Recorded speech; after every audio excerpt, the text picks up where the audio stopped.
What's up, everybody? Mark with Kardavox Academy here. I am a harsh metal vocalist, specializing in death metal and deathcore and tech death black metal vocals.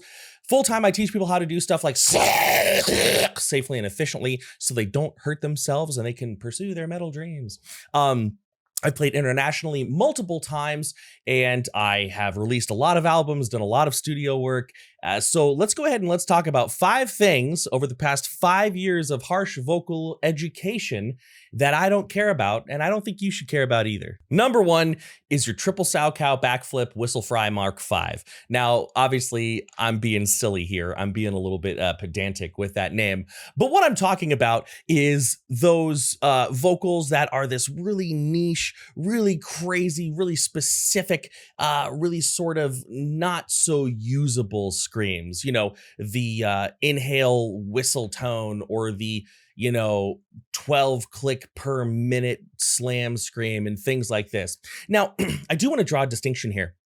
I do think it's impressive, right? It's not like I think it's bad to enjoy those things and to work on those things. I mean, there are some people who they're into this more so for the enjoyment of making sound, not to create music. And I actually think that's a very respectable goal. But my interest of what I do professionally is I help people make music. And like, what are we going to do? Are we going to create a whole album of, full moon backflip whistle gator tones? Is that like what we're gonna do? It'd be like if you were really good at making tweels, right? By the way, this is a tweel if you don't know. Here's a tweel. It's beautiful. They can be delicious. A little crisp Parmesan tweel on the right meal. It's amazing. But like, imagine going to your friend's house and they're like, "Hey, thanks for coming over for dinner. We're having tweels. Here's your bowl of tweels." You're not gonna eat a bowl of that for dinner. Likewise, when I do these video reactions, that's most of what I do here on the channel, and I hear these tones, they make my eyebrows raise up. They make me surprised, and that is genuine. But at the same time, I'm more personally interested in creating well-rounded, full vocalists. Now, this isn't necessarily to create a false dichotomy. You can be a well-rounded vocalist who has those cool little tricks, but that's the thing. Their tricks, their flavors, their seasoning on the dish. It's even got to the degree where sometimes when I get student inquiries and they're like, "Hey, I just want to learn to do this thing," I don't really take those students because that's not my interest. I'm more interested in creating a full powerhouse of a voice. And again, no hate to the people who really just are interested in creating crazy sounds for the sake of it. I actually think the simplicity of that is kind of beautiful. And to a degree, I'm jealous because you don't have to focus on all the BS of the music industry, right? Plus, we all know and love this guy. So many great memes with that man's voice. Number 2 is holding a scream for more than 10-ish seconds. Now, why do I say 10-ish? To be honest, I don't really think that there is a set amount of time you should be able to hold a scream, right? And I also don't necessarily think the length that you can hold a scream is what makes or breaks a good vocalist. I remember when I first got into vocal coaching, there were a couple of things that were like the big thing. Number 1 was the whistle tone, which we've already talked about. Number 2 was seeing how long you could hold your scream. Now, have I stood around with groups of friends and for fun compared how long we could hold our screams? Of course, absolutely I have. But what I was noticing was that a lot of people were talking about it as if that's what made you a good vocalist. And the solution to getting through longer phrases was holding your scream longer. And I'm sorry, that's bad advice. And that's a dumb metric. Like if you think the length of time that somebody can hold a vocal is what makes them a good vocalist, anything past like 6 to 10 seconds, that's a dumb take. I'm sorry. It just is. Now, here's the reason I think this. Of course, and I want to get this out of the way, if you're only holding a scream for like half a second, 1 second, if you can't get through even 3 words, well, then that's a clear foundational problem. That's an issue with your breathing or your engagement or your placement. And that's where I come in and I help you bridge that gap, right? And that's what I do professionally for a living. We're talking about, 6, 8, 10, 12 seconds, and then using that amount of time as the deciding factor of whether or not you are a vocalist that's worth your salt. Oftentimes, we can just elongate the length of our scream with proper breathing, right? So, for example, me as a vocalist, right? If I do a basic false chord, right? False chord has kind of become known as my thing, right? Not like nobody else can teach it, but that's the main thing that most people come to me for, even though I teach a lot of other things as well. And if I take a, simple, no bells and whistle false chord mid, something not very fancy, right? It sounds pretty cool. But airflow wise, you're going to dump a lot of it. If I try to go 1, 2, 3, 4, 2, 2, 3, 4, 3, 2, 3, 4, 4, 2, 3, 4, 1, 2, 3, 4, 2, I'm out. I didn't simulate that. Legitimately, me as a person with like 15 or more years of vocal experience, 5 years of teaching experience, studio albums, I can't hold a foundational false chord longer than that. So there are two solutions to this, right? One is I change the engagement of the scream itself. Problem is, you're going to lose that sound. I personally really like that chunky, wet that comes with all that extra air, right? I could engage the top of my throat and turn it less into and more into like a that sounds cool, but that's a very different scream, right? There are other ways to hold back the airflow as well. That's just one of them. So what if instead of putting all my weight and all my effort in holding on to that air as long as I can, assuming all other parts of what I'm doing are correct, why don't I don't know, inhale? Being strategic about your inhale, to me, is much more interesting, much more impressive, and much more, usable long-term across a career when it comes to being a vocalist, right? So for example, what if I inhale on the 3, right? 1, 2, 3, 4, 2, 2, 3, 4, 2, 3, 4, 4, 2, 3, 4, 1, 2, 3, 4, 2, 2, 3, 4, 2, 3, 4, 4, 2, 3, 4, 1, 2, 3, 4, 2, 2, 3, 4, 2, 3, 4, 4, 2, 3, 4, it's a lot easier, right? Now, eventually I'm going to run out of air, but you just breathe in again. It really is that simple. Now, one thing that's very important to know when you're taking vocal advice is that the person you're taking the vocal advice from can do and show you what they're talking about. Now, I don't think every vocal coach out there needs to be able to do everything perfectly, but they should have some chops, right? They should at least be really good at doing what they do. So real quick, if this is your first Kardavox video and you're like, who is this Timu Zach Galifianakis telling me how to do vocals? I would like to invite you to check out our 2 most recent releases. Again, I do vocals in a band called Kardashev. We're on Metal Blade Records. And in the past month, we've released 2 singles from our upcoming album, Alinea. The first is the heavier of the 2. It's called Reunion, and it sounds a little bit like this. You were made by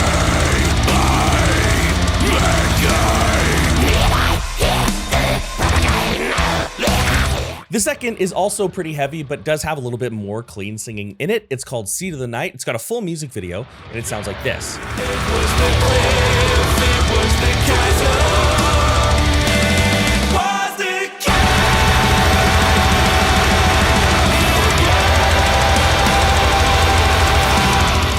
This album, Alinea, is really cool because it's named after a language I created specifically for the use of this album. For example, the phrase means a while back I had a dream. And you get to hear a lot of that kind of stuff. And it also is a sequel to our previous release called The Almanac. Now, we do have one other release on Metal Blade Records. That is Liminal Right, which is our album that came out 3 years ago. But yes, if you want to know why, you should take advice from me, this is a good place to start. Now, I'm not the best vocalist out there. There are areas where my voice too needs to improve. In fact, Seed of the Night is one of the spots where I really push myself to my limits. But it is important, like I said, to understand that the person you are learning from has tested their voice live, has tested their voice in releasing music, and can at least do a lot of what they talk about pretty well. So go ahead, check these out. Let me know what you think in the comments below. Let's get back to this list of hot takes. Hopefully they're not terrible takes. I don't know. We'll see. Number 3, I do not care at all when it comes to harsh metal vocals about articulation. It literally is not a big deal to me. Now, what do I mean by that? That's a weird thing to hear a vocal coach say. For me, articulation is a tool, right? One of the coolest things about harsh metal vocals is that we kind of get to do whatever we want to do, right? In my band Kardashev, the band that I am in, I do a lot of clean singing as well. And I've gotten to a point where people really enjoy it. I enjoy doing it. I'm happy with my voice, but To be transparent, screaming is way more fun. It's way more fun. And the reason is, when I am singing, I need to think about pitch. I need to think about placement. I need to think about, timbre. And I need to think about, am I doing the things that are getting me that sound that people describe as a rock tone? Oh, is my jaw in this perfect position? I need to think about all these things. There are a lot of rules around clean singing. With harsh or extreme vocalization, there are 2 rules. 1, you need to be safe. 2, you and the people you're showing your music to need to think it sounds cool. That's it. That being said, for me, I see articulation as a tool. Sometimes people will say, oh, I don't like any vocalist where you can't understand what they're saying. Or, oh, he's on an upper tier because when he screams, you can actually understand what he's saying. And listen, I'm not going to sit here and say that doesn't take skill, but it is strange to me to exclude all other things because you've kind of set up in your mind that the only way to be a cut above is if I can understand every word perfectly, right? Here's an example of what I mean. I use a lot of food analogies, right? So let's say I'm a person who is really snobby, really snooty, right? And I only like to eat at the finest restaurants from the finest chefs who all cook in this one specific way because it's so skillful. Well, I mean, I do like that. I am a person who, although I can rarely do it, I do enjoy fine dining. I do enjoy going to these high quality restaurants. You know what else I enjoy? Food trucks. You know what I mean? And the more you experience the wider breadth of variety out there, you realize that, it isn't true. This dichotomy that fine dining is this high elevated thing and food trucks are just down here and gross and sloppy. I've had some food from food trucks for like $4 to $6 to $10 that rivals anything I've had at a really nice fancy restaurant, because it's less about the preconceived notion that we have when it comes to quality and more about what the tool is trying to do. Here's an example. Let's say I want to sound like a nasty, disgusting, almost inhuman demon creature, right? I want to sound like a Balrog crawling out of a cave. I want to sound like a zombie, pushing up from the dirt. I can't imagine the Balrog in Lord of the Rings being like, "Hey, I'm gonna pass. This is my bridge." Right? I can't imagine him saying that. To me, just off the top of my head, a more monstrous sound would be like, "We are gonna pass. This is my bridge." Yeah, that's a lot harder to understand what I'm saying, but it encapsulates the spirit of horror a lot better. Can you imagine a zombie saying like, "Hey man, real quick, I would like to take a bite of your brains, please"? No, it would probably be like, right? You know what I'm saying? Both are awesome. Whether you are clear as day or you are sludgy and unintelligible, there is a place for both of those, and I love them both equally. Number 4, I don't really care how loud your scream is, which is kind of weird, right? This is screaming. Screaming is loud, right? Well, to be honest, I don't really think scream is the best word to describe what we do. Not even a little bit. Oftentimes, the screams that we do are of different volumes and levels, right? When we are screaming, when we are doing extreme vocalization, we should be focused on creating balance in 3 aspects of our voice. And these aspects are breath support, resonance, and phonation, right? They're the way we manage the airflow, the way that the bits in our throat move and vibrate to disturb that airflow, and where we try to focus the sensation of that sound. When we take those 2 things together and then add just enough pressure to create the sound that we need, we will have the volume we need as a byproduct of doing each one of those things correctly. There is no point with any of my students where I will ever make volume or loudness the main goal. If a student was to come to me and say, "Hey, Mark, I really want to make my screams better. I really want to take lessons with you because I want to be louder," I would say, "What does that mean? Like, what do you mean louder? Do you just want like more decibels? Do you just want more like the higher decibel reading? Why? To what end? What would that do for you? What would be the point?" It's not something that I find personally interesting. Now, it is true that some screams, when done properly, are going to be louder than others, right? This is true for a lot of like pitch screams when we're doing like, and I'll show you how I sort of calibrate into it when we're doing a lot of this sort of thing, like, hey, when we're doing things like that, of course it's going to be loud. Of course, it's basically belting, which is a clean singing technique, with grit. However, again, during the process of learning how to do that, we don't make volume the metric.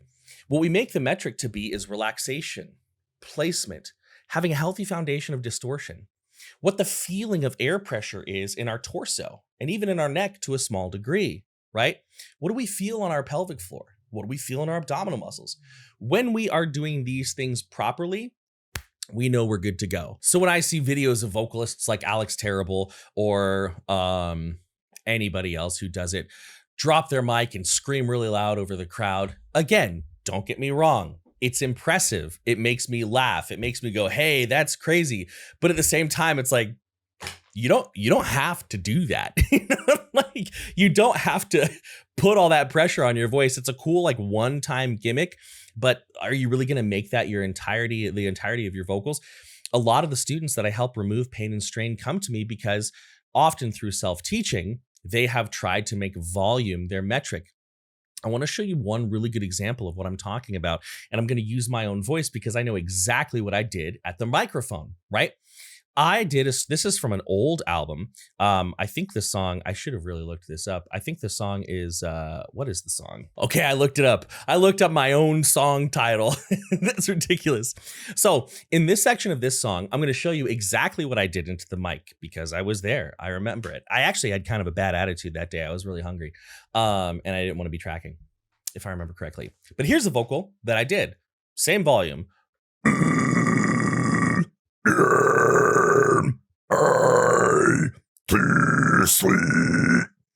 And here's what it sounds like in the actual song.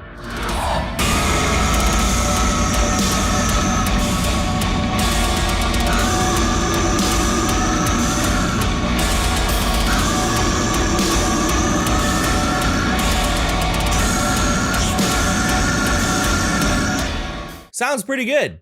It's not about pushing as hard as you can. It's about finding the right balance of pressure. And that will give you the volume you need. The last thing I don't care about is sounding exactly like another vocalist. I don't really have any interest in helping you sound exactly like your favorite vocalist.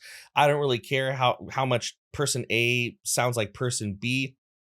It doesn't really mean a lot to me as a vocalist and a vocal instructor. Now, they can be good guidelines. Don't get me wrong. When I hear, Alex Tayan and Nurgle doing vocals, they kind of sound similar. And that tells me that there is some similar technique, right?